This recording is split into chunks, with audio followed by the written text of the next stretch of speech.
Welcome to the Deep Dive. Today, we're looking inside a really significant part of the U.S. Department of Defense. That's right, the Defense Counterintelligence and Human Intelligence Center. You'll often see it called the DCHC. Exactly. And we've got some interesting source material here. Basically, an overview document pulling from news reports, official sites like the DIA's own website. Our mission, really, is just to get a handle on what the DCHC actually does.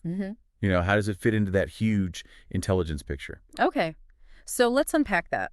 What jumps out, I think, right off the bat is where it sits. It's part of the Defense Intelligence Agency, the DIA. Okay, part of DIA. And its main job, it's managing, developing, and actually executing counterintelligence, that's CI and human intelligence, or HUMAE-NT activities, for the whole DoD. The whole DoD, wow. Yeah, and globally, too. It's not just stateside. Plus, they handle the oversight for all the background stuff that makes it work. Like what kind of stuff? Well, things like training standards, doctrine setting policy, the IT architecture they use, planning operations, even career management for the people in CI and human fields.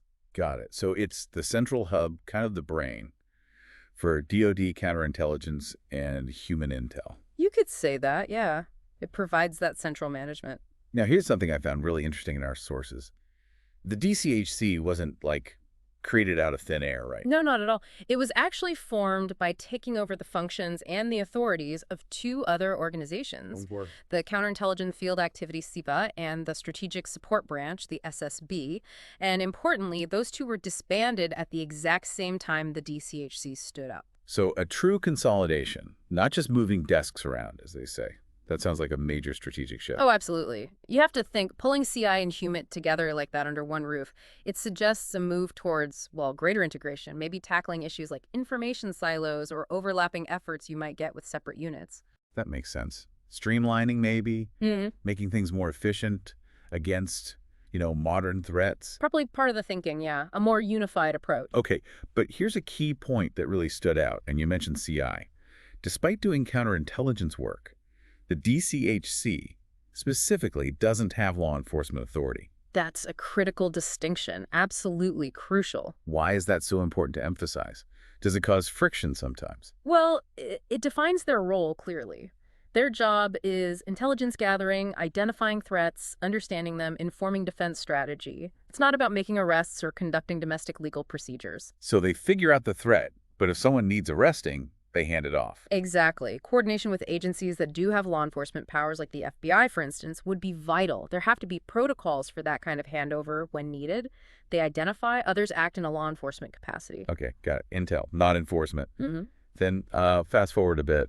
2012 comes along. Right. A significant development. Our sources mention the creation of the Defense Clandestine Service. And this wasn't some quiet internal memo.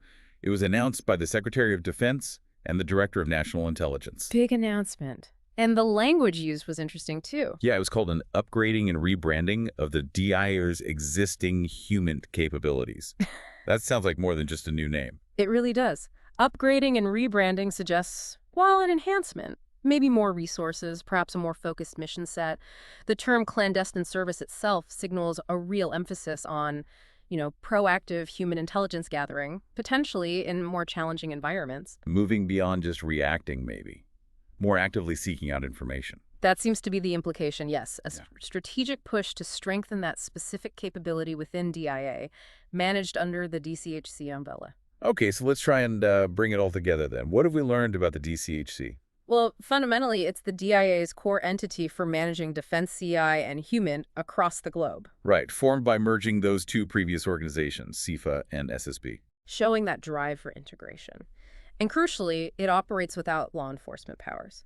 That's a key boundary. And then that 2012 evolution, the creation of the Defense Clandestine Service, points to a real strengthening, or at least a rebranding and focus on the human side of the house. Exactly. And just to remind everyone, we pulled this understanding from that overview document, which itself cited sources like Foreign Affairs, Defense.gov news archives, and the DIA website itself. So for you listening, what's the bigger picture here? Yeah, it kind of leaves you with the question to think about, doesn't it? You see this evolution, the creation of DCHC, the later establishment of the Defense Clandestine Service. So how does this ongoing adaptation of intelligence structures, this kind of centralization, affect things. Think about the balance. On one hand, maybe it boosts effectiveness, efficiency. But on the other hand, Well, what about oversight? Does centralizing these powerful intelligence functions make oversight simpler, or does it actually introduce new complexities in ensuring accountability? It's something worth considering.